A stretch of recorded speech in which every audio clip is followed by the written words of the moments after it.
Silver, the most undervalued metal in human history. Gold today is without a doubt more rare than silver. But what about tomorrow? On average today, for every 10 ounces of silver pulled out of the ground, only 1 ounce of gold is mined. However, the majority of silver mined is used for consumption, while the majority of gold mined is nearly all added to global inventory. Yet precious metal investors, as small of a group as they are still investing $7 in GLD for every $1 they invest in SLV. Looking at modern history, silver is destined to be more rare and certainly worth more than gold. In 1950, there were 10 billion ounces of above-ground available silver. By 1980, it shrank to 3.5 billion ounces. And in 2010, it is estimated that above-ground available silver supply is between 500 to 700 million ounces. To put this into perspective, total above-ground available gold in 1950 was 1 billion ounces. And today, it's estimated to be around 7 billion ounces. In 1980, when silver nearly reached $50 per ounce, global population was 2.5 billion people. Global GDP was $10 trillion, and China had the 11th largest economy. Today, global population is near 7 billion people. Global GDP, $60 trillion, and China is now the second largest economy. So the population since 1980 is up 176%. Global GDP is up 500%. Above ground available gold is up 600%. Meanwhile, above ground available silver has plummeted at least by 91%, and the price is still down 46% from its 1980 high of $50 per ounce.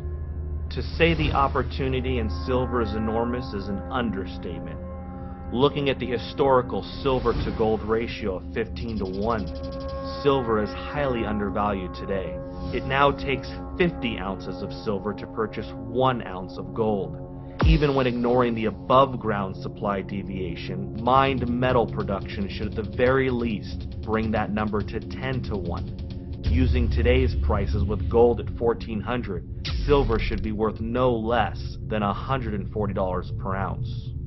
Silver is being consumed more than ever, and it is a fact that there is less above ground available silver than there is gold. Industrial demand for silver is up 18% in just the last year. The need for silver is growing by the day.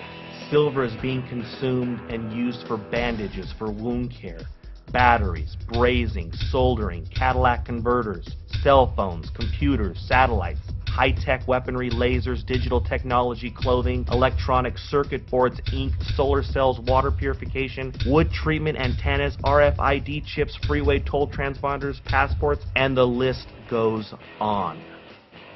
From 1990 to 2000, nearly 2 billion ounces of above-ground available silver disappeared to consumption. Yet industrial demand for silver was only 35% by the year 2000. Today, it's 54%.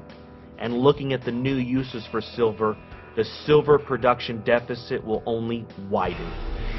China, since 2003, has been growing its solar energy base by almost 100% every year. By 2014, the world will need 130 million ounces of silver just to satisfy 1 year of global solar demand.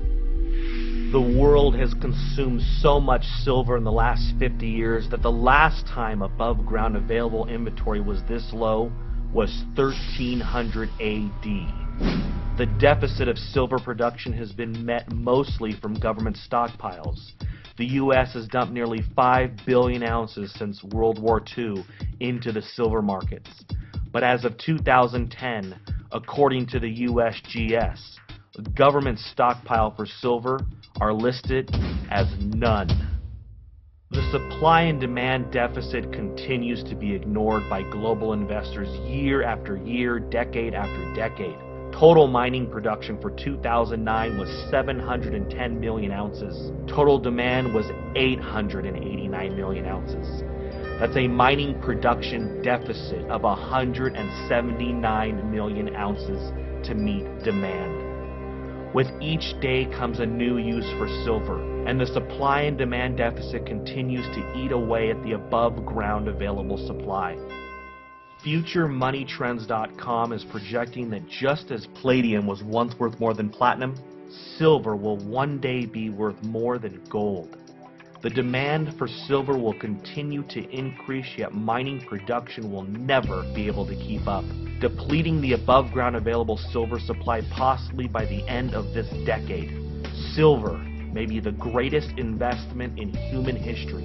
How often doesn't any generation get the opportunity to invest in a finite resource that will soon be extinct?